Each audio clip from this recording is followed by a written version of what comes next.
आज की कहानी कोई लव स्टोरी नहीं है। आज की कहानी है एक बेहद डरावनी भूतिया कहानी। इसलिए ध्यान से सुनना, क्योंकि आगे जो होने वाला है वो तुम्हें डरा सकता है। काली हवेली का आखिरी दरवाजा अगर कभी रात के ठीक 3 बजे कोई तुम्हारा नाम लेकर पुकारे तो जवाब मत देना, क्योंकि हो सकता है वह आवाज किसी इंसान की ना हो। पश्चिम बंगाल के एक छोटे से गांव का नाम था चंद्रपुर। दिन में यह गांव बेहद खूबसूरत था, लेकिन सूरज ढलते ही पूरा गांव जैसे डर के साए में डूब जाता। रात के 8 बजे के बाद कोई घर से बाहर नहीं निकलता था, क्योंकि गांव के आखिरी छोर पर घने पेड़ों के बीच एक पुरानी हवेली खड़ी थी। लोग उसे कहते थे काली हवेली।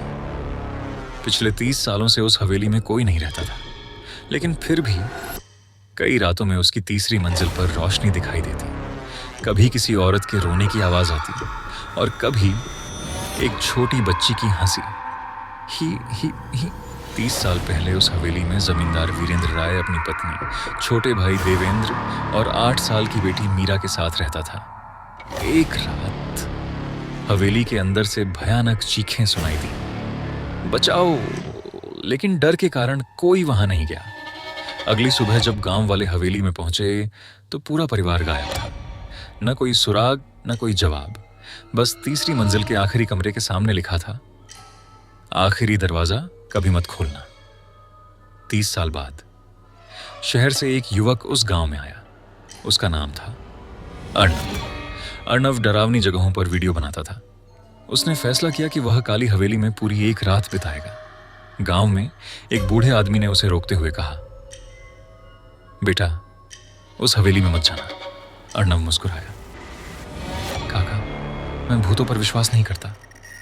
बूढ़ा कुछ देर उसे देखता रहा, फिर धीरे से बोला, कुछ चीजें तुम्हारे विश्वास करने से नहीं, तुम्हारे सामने आने से सच होती हैं। जाते जाते उसने कहा, अगर रात के 3 बजे कोई तुम्हारा नाम लेकर बुलाए, जवाब मत देना, और तीसरी मंजिल का आखिरी दरवाजा कभी मत खोलना।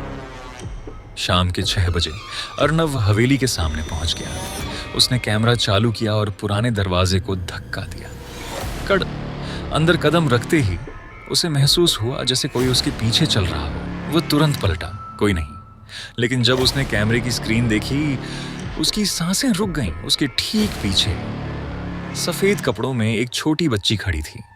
अर्णव तुरंत पीछे मुड़ा, कोई नहीं। फिर कैमरे में देखा, वहां भी कोई नहीं था। तभी ऊपर से आवाज आई, थक, फिर थक थक, जैसे कोई धीरे धीरे चल रहा हो। अर्णव ने पूछा, कौन है? आवाज बंद हो गई और तभी उसके पीछे से एक बच्ची हंसी। ही अर्णव धीरे धीरे पीछे मुड़ा। जमीन पर एक पुरानी गुड़िया पड़ी थी। उसने गुड़िया उठाई और तभी उसके कान के बिल्कुल पास से आवाज आई, मेरी गुड़िया। अर्णव जम गया। फिर आवाज आई, वापस करो। उसने डर कर गुड़िया नीचे फेंक दी और ऊपर की मंजिल से किसी के दौड़ने की आवाज आने लगी, थक थक ठक ठक। रात के करीब 10 बजे अर्णव एक कमरे में बैठकर कैमरे की रिकॉर्डिंग देख रहा था। तभी उसने कुछ ऐसा देखा जिससे उसका चेहरा सफेद पड़ गया। जब से वह हवेली में आया था, वही छोटी बच्ची हर समय उसके पीछे चल रही थी। अचानक धड़ाम, कमरे का दरवाजा अपने आप बंद हो गया। कमरे के कोने में रखी पुरानी घड़ी चलने लगी, टिक टिक टिक। घड़ी की सुइयां तेजी से घूमी और रुक गईं। रात के 3 बजे, जबकि असली समय सिर्फ 10 बजे था। तभी बाहर से आवाज आई, अर्णव। उसकी सांसें रुक गईं। उसे बूढ़े की चेतावनी याद आई, जवाब मत देना। फिर आवाज आई, अर्णव, दरवाजा खोलो। अर्णव चुप रहा। अचानक आवाज बदल गई। अब वह उसकी मां की आवाज थी, अर्णव बेटा, दरवाजा खोलो। अर्णव पीछे हट गया। उसकी मां तो सैकड़ों किलोमीटर दूर थी। फिर दरवाजे पर दस्तक हुई, थक थक, और अचानक धड़ाम धड़ाम धड़ाम। फिर सब शांत। कुछ देर बाद दरवाजा अपने आप खुल गया। बाहर कोई नहीं था, लेकिन जमीन पर छोटे छोटे पैरों के निशान थे। अर्णव उन निशानों के पीछे चलने लगा। वे उसे तीसरी मंजिल तक ले गए। वहां गलियारे के आखिर में एक बड़ा काला दरवाजा था। उस पर लिखा था, मत खोलना। तभी अंदर से एक बच्ची की आवाज आई, मुझे बचाओ। अर्णव ने पूछा, कौन हो तुम? कुछ सेकंड की खामोशी, फिर जवाब आया, मीरा। अर्णव की धड़कन तेज हो गई। वही मीरा जो 30 साल पहले गायब हुई थी। दरवाजा खोलो, मुझे बहुत डर लग रहा है। अर्णव ने दरवाजे का हैंडल पकड़ लिया। वह खोलने ही वाला था कि रुक जाओ। अर्णव पलटा। वही बूढ़ा आदमी उसके पीछे खड़ा था। आप यहाँ?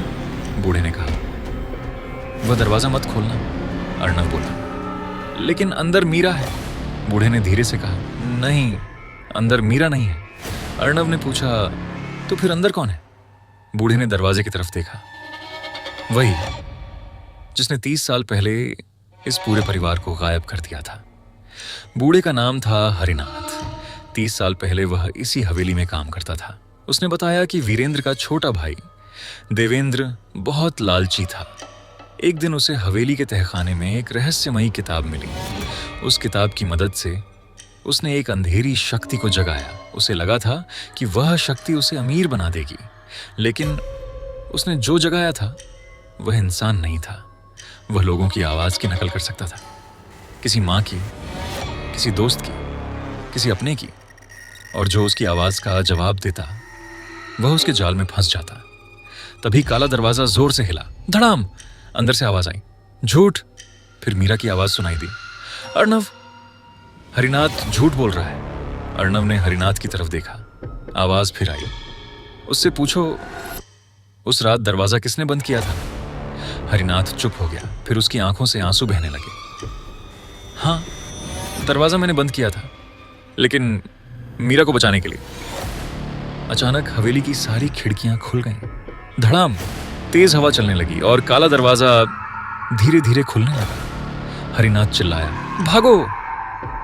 दोनों सीढ़ियों की तरफ दौड़े, लेकिन नीचे एक आदमी खड़ा था। पुराने कपड़े, झुका हुआ सिर और चेहरे पर अजीब मुस्कान। हरिनाथ कांपते हुए बोला, देवेंद्र। देवेंद्र ने धीरे से सिर उठाया। 30 साल, मैंने 30 साल इंतजार किया है। फिर वह मुस्कुराया, अब दरवाजा खुल चुका है। अचानक सारी रोशनी बुझ गई। चारों तरफ सिर्फ अंधेरा।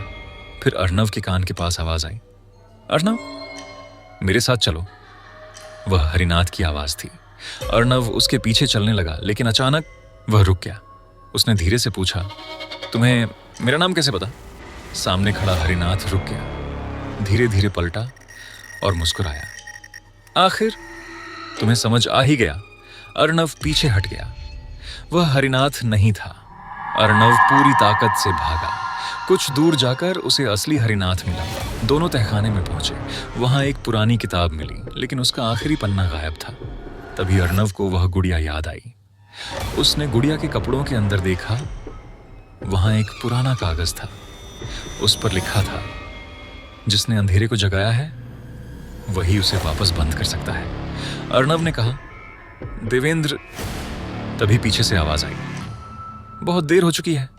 देवेंद्र उनके पीछे खड़ा था। अर्णव ने कहा, तुमने उसे बुलाया था, अब तुम्हें ही उसे वापस भेजना होगा। पूरी हवेली कांपने लगी। तीसरी मंजिल का आखिरी दरवाजा पूरी तरह खुल चुका था। देवेंद्र धीरे धीरे उस दरवाजे के सामने पहुंचा। उसने कांपती आवाज में कहा, मैंने लालच किया, मेरी वजह से मेरा परिवार बर्बाद हुआ। अंदर से एक डरावनी आवाज आई, अब तुम मेरे हो। देवेंद्र ने आंखें बंद कर ली। नहीं, आज सब खत्म होगा। और वह धीरे धीरे अंधेरे के अंदर चला गया। धड़ाम, दरवाजा बंद हो गया। पूरी हवेली शांत हो गई। कुछ देर बाद एक छोटी बच्ची दिखाई दी। सफेद कपड़े, चेहरे पर हल्की मुस्कान। मीरा। वह हरिनाथ के पास आई। काका। हरिनाथ की आंखों से आंसू बहने लगे। मीरा। मीरा मुस्कुराई। अब सब खत्म हो गया। और वह धीरे धीरे गायब हो गई। कुछ दिनों बाद अर्णव अपने घर में पूरी रिकॉर्डिंग देख रहा था। तभी उसने एक ऐसी चीज देखी जिससे उसके हाथ कांपने लगे। पूरे वीडियो में हरिनाथ कहीं नहीं था। जहां जहां अर्णव उससे बात कर रहा था, वहां अर्णव अकेला खड़ा था। अर्णव तुरंत गांव वापस गया। उसने एक दुकानदार को हरिनाथ की तस्वीर दिखाई। दुकानदार का चेहरा बदल गया। उसने धीरे से कहा, लेकिन हरिनाथ काका की मृत्यु तो 20 साल पहले हो चुकी है। अर्णव के हाथ से कैमरा गिर गया। 3 महीने बाद रात के ठीक 3 बजे अर्णव का कैमरा अपने आप चालू हो गया। स्क्रीन पर वही काली हवेली दिखाई दे रही थी, तीसरी मंजिल, वही गलियारा और वही आखिरी दरवाजा। दरवाजा धीरे धीरे खुला, कट। अंदर से आवाज आई, अर्णव। अर्णव चुप रहा। फिर आवाज आई, तुम एक चीज वहीं छोड़ आए हो। स्क्रीन पर वही पुरानी गुड़िया दिखाई दी, लेकिन इस बार गुड़िया मुस्कुरा रही थी। अर्णव ने तुरंत कैमरा बंद कर दिया। कमरे में सन्नाटा छा गया। फिर उसके बिस्तर के नीचे से एक छोटी बच्ची की आवाज आई, मेरी गुड़िया वापस कर दो। और तभी धड़ाम, कमरे की सारी लाइटें बुझ गई। समाप्त।